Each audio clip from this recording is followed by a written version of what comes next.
Go. Okay, we get asked a lot on our YouTube channel, can you change the turbo on a WK2 3-litre diesel without dropping the motor out of the car? The short answer is no. Yes, you can, but you really shouldn't. I'll talk you through why and what's going on. I've got the motor out of the car now, so I'll show you what's happening.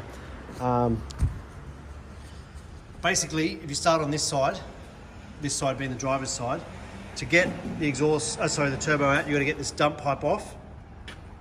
There's a pipe that runs across the top of this, goes down to here. You've got to imagine you've got a firewall about here where my hand is. This heat shield has to come off, which requires the EGR assembly to be removed. You don't have to. You could cut that or bend that, but what are you, a mechanic or a cowboy? There's a heat shield that runs from here around this side to the passenger side, which sits on top of this heat shield, which needs to be removed, which in order to get this heat shield off, you have to remove the oil cooler, which sits here where my hand is. Once all of that's off, you've got 3 bolts here that hold the turbo to the block. Hang on, there's 2 there, 2 big 13s, and then there's a 10 in behind there.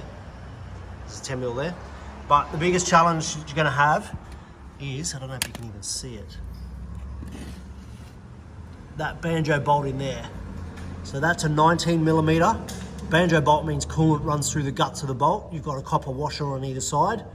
And if you're trying to change that, which you have to because that's part of the turbo, you're gonna have a horrible time lining everything up. The other thing of note is there's a gasket here, exhaust gasket, that's not symmetrical.